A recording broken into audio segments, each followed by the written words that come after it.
And the pictures are taken. Great. Well done, well done, well done. And the final, the moment we have been waiting for.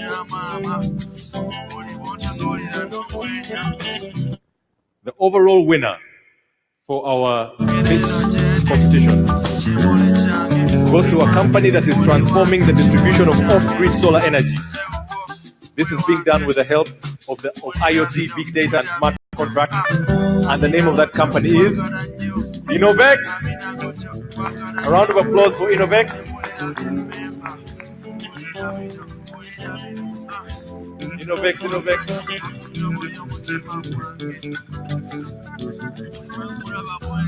Now, since this one is a winner, I can't rush them. Innovex would appreciate if you could.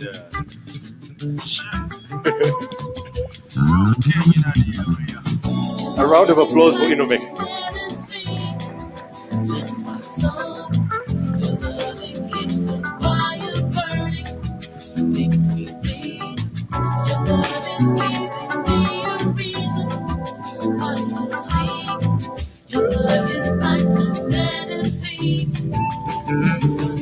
So, ladies and gentlemen, these young people in front of you are the winners of the pitch competition that we've been having.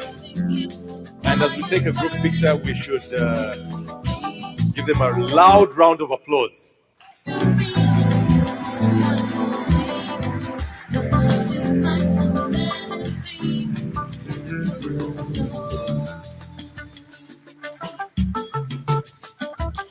Ladies and gentlemen of the press, we're going to have 3 photos. This is photo 1, please. Let's go for the second photo. 1, 2, 3, second photo. And let's go for the last and final photo. 1, 2, 3. Thank you, ladies and gentlemen of the press.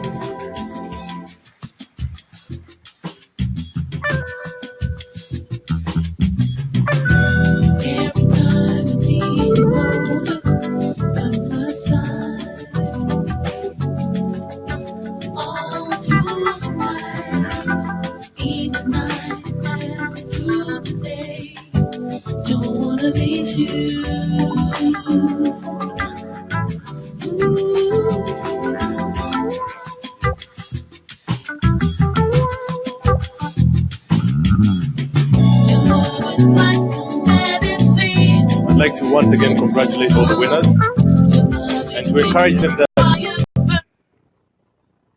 that the best is yet to come. There's greatness that lies ahead, and the subsequent speakers that will come after me will as well encourage you. Your Excellency, the Minister from the United Arab Emirates, His Excellency Olama, we welcome you to Uganda. The Prime Minister of the Republic of Uganda, the Minister of State in the Ministry of Finance, distinguished guests, ladies and gentlemen, we are drawing to the close of our event. Over the last 2 days, we have gathered in this room to focus on how we can prepare Africa for the 4th Industrial Revolution. It's been an amazing experience with great speakers in global expertise in blockchain, artificial intelligence, big data, and so on. This was an effort by Crypto Savannah, our company, along with Ministry of ICT in Uganda. And this is the second year, is one upon which we are building the success from last year. And going forward, we are going to be organizing not Africa blockchain conferences anymore, but Africa 4.0 summits. That is what we're going to be organizing. Because we recognize that some of us may have knowledge in blockchain, but it is not until we team up with those in artificial intelligence, those in IoT, those in robotics, that's the technology side, then the policy side. It's not until we team up with all other players that we can really have an impact in economies on the continent. And so going forward, we'll be organizing Africa 4.0 summits. So this is an open invitation I'm extending to all of you for next year's Africa 4.0 summit. Last year, we were able to have several takeaways when we organized the conference. And from those takeaways, government was gracious to embark on a few, like the National Task Force. And Your Excellency, in Uganda today, we have a National Task Force on the Fourth Industrial Revolution, which is working hard to domesticate what 4IR means and to make sense of it here in Uganda.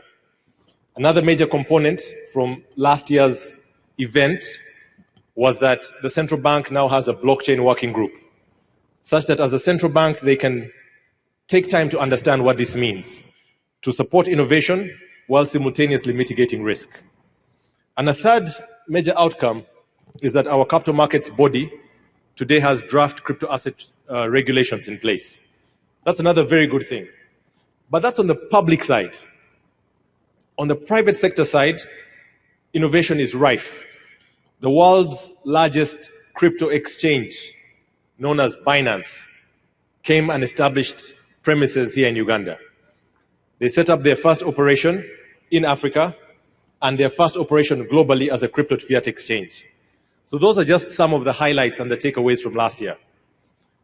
Now, this year, similarly, we want to make sure that we can walk away with some very concrete things, such that when we gather next year, bigger, better, or badder, as the younger generation says, when we gather next year, it is taking things to a higher level, a higher notch. This year's keynote speaker was the president of Sierra Leone, His Excellency Julius Maada Bio, who gave profound insights and made a very profound commitment that is one of our major takeaways from this year. The president of Sierra Leone, along with the leadership of Uganda, decided to take this agenda of ensuring Africa is ready for the fourth industrial revolution to their counterparts at the African Union level. That is a very, very significant thing. It's a very significant thing because once the leaders at the African level can begin having this kind of conversation, then it will be able to have impact in as many nations as possible. That was one major takeaway.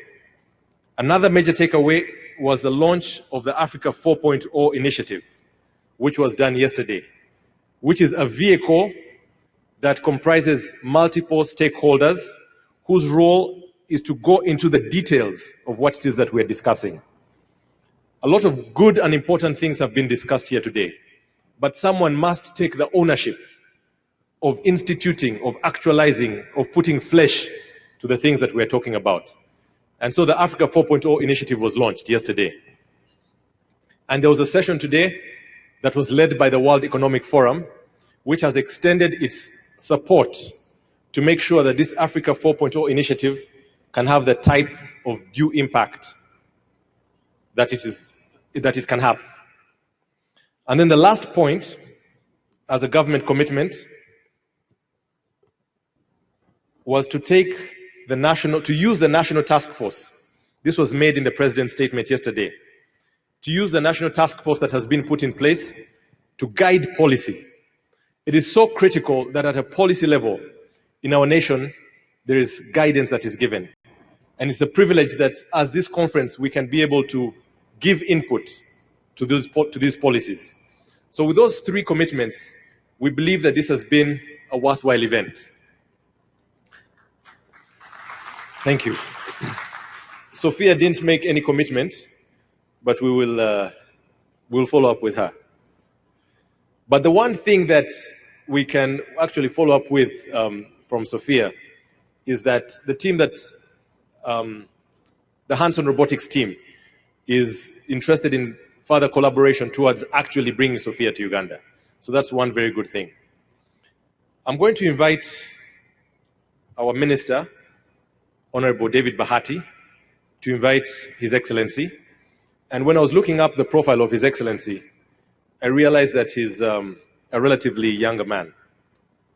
And UAE is a nation that we look to for many things. I'm sure that the minister will be able to share with his cabinet colleagues that UAE has young ministers.